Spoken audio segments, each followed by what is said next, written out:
Hello and welcome to my talk on the BBC regional opt-out system and its connection with BT plc's network switching centre infrastructure, speech in vision on YouTube.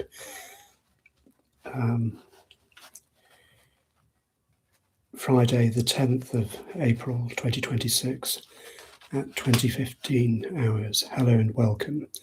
Tonight I'm going to explain how a given BBC regional TV broadcasting centre's 6:30 p.m. nightly news magazine programme is put in circuit with the BBC's relevant network distribution circuits from London, usually TV Network 1 from New Broadcasting House in the aforementioned capital city. Network 1 is BBC 1 before it's broadcast on air by transmitters, and Network 2 is BBC 2 before it's radiated from a transmitter, and while it's passing up landlines, it's known as Network 2.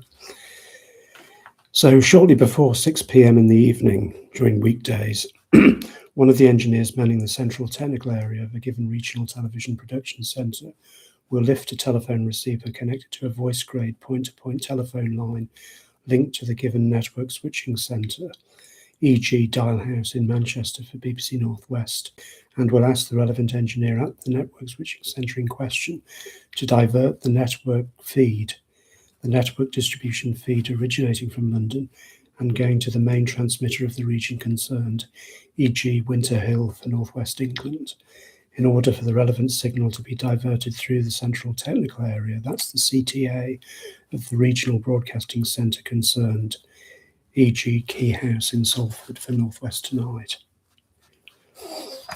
Once permission has been granted and the network switching centre engineer has diverted the network distribution signal through Key House's CTA, the relevant engineer in the central technical area can then electronically arm the opt-out switch on the technical operator's vision and sound mixing desks situated in the relevant studio gallery, which has a bank of television monitors in it that the technical operator can observe in order to select the most appropriate vision source, e.g. from the studio cameras and outside network contribution circuits and network distribution circuits concerned. It should be noted that the engineer in the central technical area has to enter a code on a numeric keypad in order to get access to the arming system, which arms the opt-out switch that the technical operator on the control desk in the studio gallery of North West Tonight studio concerned can flip the opt-out switch and put the control desk in circuit with the network distribution signal from London. In the CTA, the engineer there has to remember a 4-digit code so that no one who gets unauthorized access to the CTA can arm the opt-out switch in any of the studios which can have an opt-out switch facility. Once the opt-out switch has been thrown on the vision and sound mixing desk concerned, the studio desk is in circuit with the output from London. All the technical operator has to do now is to view the so-called opt-out instructions appearing on one of the screens in the studio gallery in order to obtain relevant vision and sound cues so that he or she can cut from the network sound and vision to the North West Tonight programme's regional sound and vision. Towards the end of the regional news programme, the technical operator can view the instructions on the previously mentioned opt-out / opt-in screen so that a seamless cut or fade can be made back to the BBC network, usually Network 1 in London, but whilst the sports fixtures like football matches on in the summer months, sometimes they want to use BBC 1 as the primetime channel for the football. The regional news can be put onto Network 2, which becomes BBC 2 after it's been radiated by a television transmitter.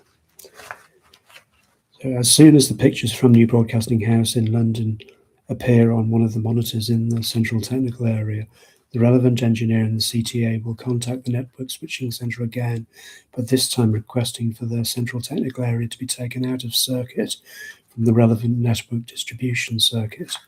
Once this has been done, that's the end of the opt-out operation until shortly before the BBC News at 10 p.m, when the CTA engineer at Key House requests it all to be done again. There's a clip of regional news stories in the opening titles of the 10 o'clock news, in addition to the actual regional news broadcast at 10:30 each weekday evening, which is why there's an opt-out for the first few seconds of the BBC's 10 o'clock news. In other words, the control desk is in circuit with the network distribution signal from London so that a trailer can be inserted into the 10 o'clock news from the Northwest Today or Northwest Tonight regional news studio. So that, my friends, is a simplified explanation of how the BBC's regional news opt-out system works. It should be noted that the BT plc network switching centres can hand over their broadcast operations to another network switching centre in an adjacent region if there was a personnel or technical problem at the network switching centre concerned. And it's a highly flexible system. Any system using communications these days is usually highly flexible, or should I say, the communication systems they're using are highly flexible. If an NSC experiences technical problems or there's personnel issues, i.e. one or more of the engineers is taken ill, the remaining staff can hand over the workings of the network switching centre electronically to another network switching centre, usually the next one along. So parallel with Manchester is the Leeds network switching centre. So in theory, the Leeds network switching centre could take over broadcast operations from the network switching centre at Dialhouse in Manchester. So that's all I have to say on this Friday, the 10th of April 2026. Thank you very much for watching.